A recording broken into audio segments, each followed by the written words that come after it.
За хай зүрхнүүдээ тун удахгүй хичээл сургууль эхэллээ. Зуны даалгавар энтрий хийсэн мэт гэснээс манай Care Store та нартай зориулаад Back to School бэлэгтээ урамшуул зарлжээ. 50,000 төгрөгөөс дээш худалдаа авалт хийсэн хүн бүхэнд дэлгүүрийн зүгээс гарын бэлэгтээ мээнлээ. Тэгээ гялс дуусахаас өмнө амжаад аваарай. Ингээд хамтдаа гайд руугаа орцгоё.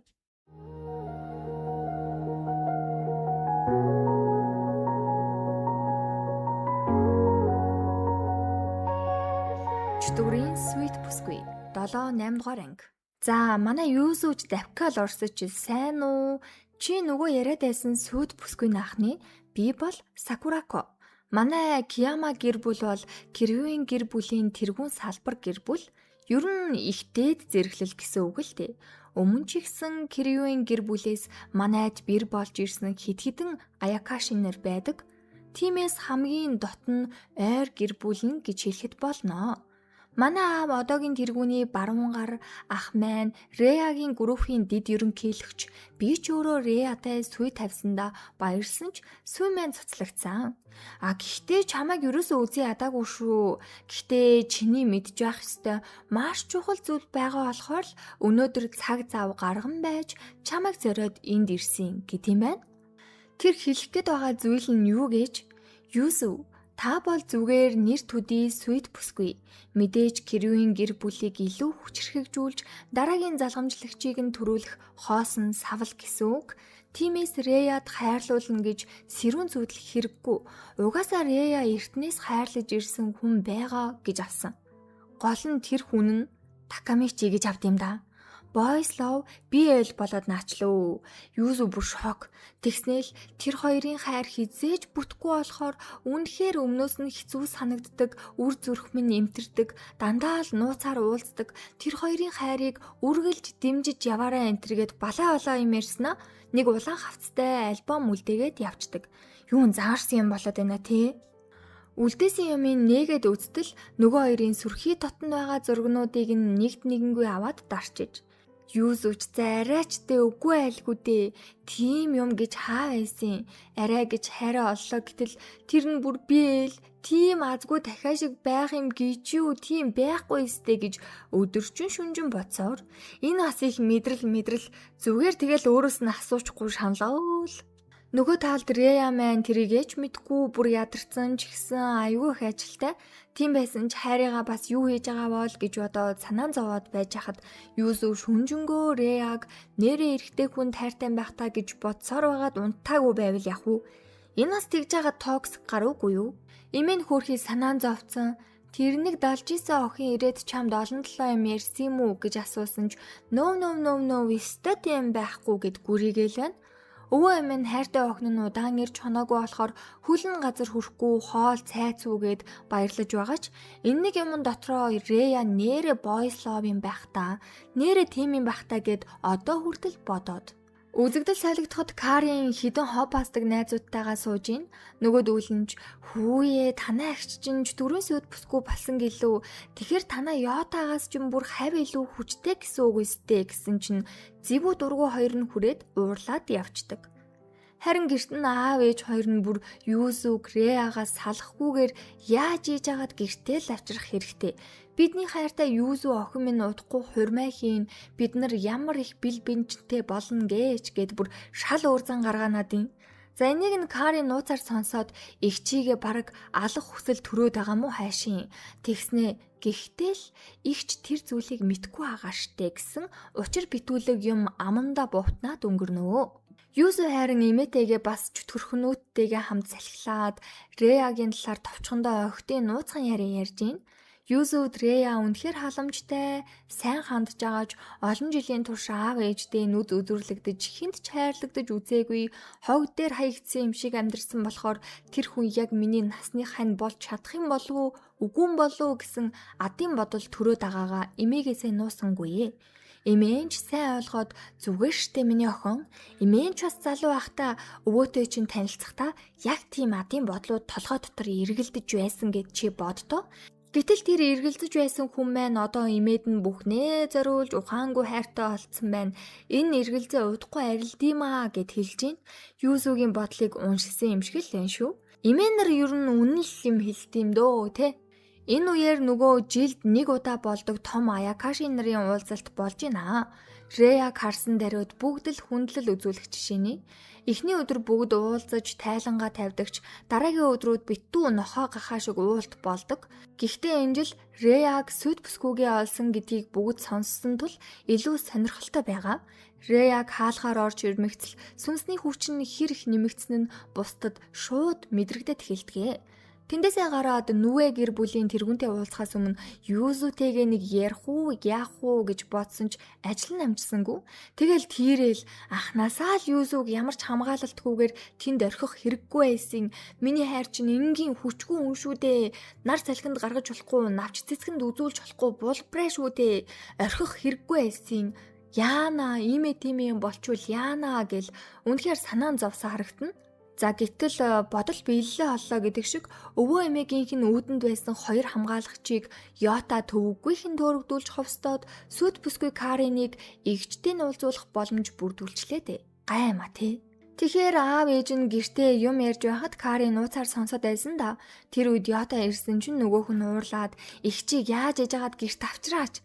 Би чамд дээрээс хойш хэллээ эстэй гэсэн ч Йота энэ хүртэл яагаад хөдлөөгүй вэ гэхээр Надешико буюу түүний харьяалагддаг үнэгний овгийн тэргүүн удирдагч Йотаг бүр дуудаж авчираад бүхэл бүтэн Кирюийн гэр бүлийн тэргүүний дараагийн залгамжлагчийн Сүд бүсгүйг үнэгний галаараа шатаасан шийтгэл нь Йотаг энэ дэлхий дээр оршин тогтнох уу үгүй юу гэдэг асуудал байсан ч өршөөсөн. Тийм болохоор дахиж Сүд бүсгүүд нь гар хүрэх байтугай өснээс нь ширххийгч унгааж болохгүй тэр үед өвхлөө өөрөө сонгож байгаа шүү гэд ууг нь сануулсан юм лээ. Даан чин эргүү шар толгойд Сүд бүсгүүдэд дэндүү хайртай болохоор яг уу ингээд хамгаалалтыг нь сулруулад Кариныг уулзуулах боломжийг нь бүрдүүлж өгч байгаа аахгүй юу? Юусуу энийг нь ч мэдээгүй сайхан угаалга цэвэрлэгээ эдэр хийгээ байж идэл аав ээж нь тавкал ороод ирлээ дээ. За миний үр зулцаг нь эхлэх хуушка минь одоо гэртээ харьцгаая гэдэм да. Өвөө эмээ аль хэдийн өвчлээд авсан өгч явуулахгүй гэсэн ч тэр муу цаас юу юм? Ураад хайчих шít. Эцсийн эц чи бид хоёрын хүүхэд гэдгээ сана. Яхаа өдий хүртэл Каринд жоохон анхаарал тавьсанд уучлана бистэ. Одоо гэртээ бөөнөрөө бултаараа аз жаргалтай бай гэд жишимчгүй хэлж идэг. Юус үнэхээр уурн хүрээд одоо болчихдгүй. Би штэ. Би та хоёроос өдийг хүртэл ганц ч удаа хайр инрэл мэдэрч байгаагүй шүү. Ичдгүй юм. Яаж ингэж чаддیں۔ Надад Рея байгаа хизээч гэртээ босож очихгүй гэхэд Карин цаанаас нь үлбийж гарч ирсэн ээ. Ваавлта баяр үргээ ихчээ. Та ч өстэй өрөвдмөр үнэхээр өрөвдмөр арчаагүй охин юм да тий. Чөтгөрийн Сүд бүсгүй боллоо гэд арай өөрийгөө ертөнцийн төв болсон гэж эндүрээгүй үсттэй. Танаа тэр Реяд ч өөр хайрдаг хүн байдаг гэстэй. Хин блэ? Нөгөө нарийн бичиг эрэхтэй нь гэл пал хэдэл хэлцдэг. Тэгснээл ер нь олоо штэ ихчээ. Танаа тэр Реяг чинь эрэхтэй хүн тайртай. Тэр тусмаа тэр нарийн бичиг шүү юмдаа хайртай гэдгийг манай сургуулийнхан бүгд тэр аяараа мэддэн штэ гэсэн ч юусу үгүй ээ. Рея тийм хүн биш. Би яасан ч байсан та нарыг л дагаж явахгүй гэдээ хахад бараг зоотлоо хөөе. Бөөн юм болоод хүчээр чирээд авч явах гэж дайраад сүүлдээ ээжигээ цохиод унгаачт юм да. Энэ аав нь арай юу? Ингээл юусог чирээл авч явж хахад хоёр жижигхэн чөтгөрхнүүд жинхэнэ өөрсдийнхөө ажлыг хийд юм агаастэй. Дөрмийн дагуу Рея эзэнтнийхээ хүсэлтээр Сүд бүсгүйг нь хамгаалж байгаа нь шүү дээ. Карин харин ийм хачин жижигхэн юмнуудад дийлдэ татъя яадын гэсний шүүрээр цохих гэж үзэж тарж идэг шүү. Өөдөөс нь шид ашигласан ч Йота багхан зэрэгэл торгоож байгаа юм. Гэхдээ угаасаа дийлэхгүй алуулна гэдгээ мэдж байгаа учраас бүгдээрээ сүүлээ хавчаад зугтвал яах вэ? Явхтаа ч юус зүгээр орчихгүй. Энэ Карин минь бүр харж байгаараа удахгүй дахиад уулзнаа авгаа минь гэж мэгээд эвгүй сэвтэй гэр бүл юм аа нэрээ. За тэгсэн нөгөө талд Такамичи аль хэдийн мэдээ авцсан Сакураког Юзутэй уулзсныг ч мэдчихэж гэхдээ гим хор хүргэхгүй хүргээгүй байхаа гэд тайвширсан биш. Йота тэргүүтээ Юзугийн хуучин гэр бүл нь ирж уулзаад авч явах гэж зүтгэсэн ч жижиг чөтгөрүүд аварсан байна гэдгийг мэдсэн Рея тэр даруй уурн хурч уушгин савсайж гал авалцаж чөтгөр үнэгний овгийн тэргүүнтэй яаралтай уулзах уулзалт товлцсон. Мэдээж энэ уулзалтанд тархиа угаалгасан Йота очих нь мэдээж ин хэрэг. Одоо ч гоё юм болох нь дээ те. Чөтгөр үнэгний овгийн тэргүүн болох 9 сүлт үнэг Надешику бол харахад л харц булаам дэндүү үзэгсэлнтэй. За мэдээж энэ бол гол асуудал биш ээ. Йота ч ирсэн сөхрөөд суучч. Йота Кирюийн гэр бүлийн залгамжлагчийн сүйт бүсгүй Юсүтэй Кариныг уулзуулахын тулд хамгаалагчдыг төөрөгдөлд оруулах шид ашигласан бөгөөд өөрийн дан хүчээрээ ямар ч боломжгүй гэр бүлийнхээ хүчийг хүртэл ашигласан болж таардаг. Тэгэл Надешику гэр бүлийг нь Юсүтэй ямар харилцаатай байсныг мдээгүй гэж л битгий бураараа минийхөө гэсэн чинь мэдчихсэн. Гэтэ би Карин тухаангүй хайртай болохоор өөр ямар ч боломж байгаагүй. Хайртай хүнийхээ хүслийг биелүүлж өгөхийг чин сэтгэлээсээ хүссэн инээтрээгээд домброотч өгнө. Реягийн хувьд Кирюийн гэр бүлийн дараагийн өв залгамжлагч болох учраас жижиг саажиг аарсаар зөвлөд өдийг хүртэл орооцолтгүй өнгөрөөж ирсэн. Сэтгэлд нь маш том хоосон орон зай байсан ч Юсүтэй учирснаар тэр орон зай нөхөгдөж юутайч харьцуулшгүй тийм нандин зүйл учраас уучлалтгүй хоосон үг төдийхнөр энэ удаагийн асуудлыг дуусгахыг хүссэнгүй. Надешикуч үүнийг ойлгон энэ удаагийн хэрэг дээр Йотад, Каринд бас тэдний эцэг эхт нь хамтд нь шийтгэл өгөхөр болдог. Ямар гэхээр одоогоор тэдний гэр бүлд өгж байгаа бүх мөнгөн болон эд материалын дэмжлэгийг бүрэн зогсооно. Бас Кариныг эцэг эхээс нь холдуулж, Когэцүүгийн байранд байрлуулан орж гарах хаашаа хизээ явах зэрэг бүх үйлдэлийг нь хянана. Үүгээрч зогсохгүй.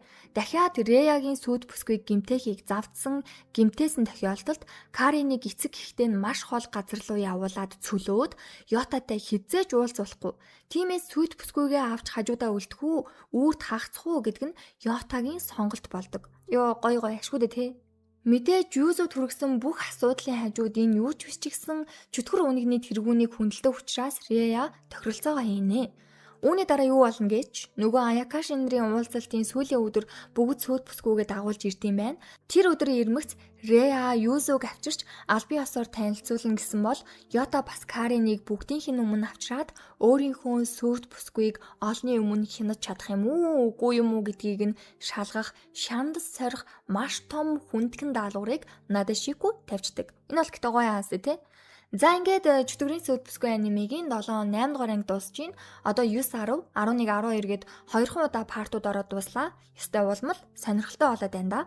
Тэснээс манайхан би хэлсэн шүү дээ тий. 7 хоногт энэ аниме 1 анги гардаг. 14 хоногт нэгтгээд 2 анги ярьж өгнөө гэд ахтал уурлаад нэхэд ах юм. Тэгээ сая 8 дугаар анги нь гарсан өдрийн орой бараг л худлаа аллээ ярьж өгнөөстэй гэж мэгээд битгий Карин шиг зан гаргаад байл да гэхгүй юу. Эн чинь гарангуут би үзэн ойлгоно скриптээ бичнэ, редакторлон хоолойгоо уншина, анимегээ татаж авна, тэгээд эдитээ хийн гээд бүр маш олон ажил болдог. Бас 2 ангийг 10 минутанд бүх үйл явдлыг хасахгүй оруулаад байхад л богино байна гэж загнаад байдаг. Энэ чинь нийлүүлээд манайхан бараг 50-60 минут болд нь штэ. Тэгээд 35-аас 40 минуттай анимегийн 2 ангийг бүтнээр нь шахуу оруулах юм бол би сувгаа хаалгуулж зохиогч ирэхээ анхааруулга ирдэг гэдгийг та хэд бас мэдэж аваарай, ойлгодог байгаарай гэж хүсмээр байна шүү. Ингээд дараагийн гайдаараа уулзтлаа. Баяртай. Зүрх.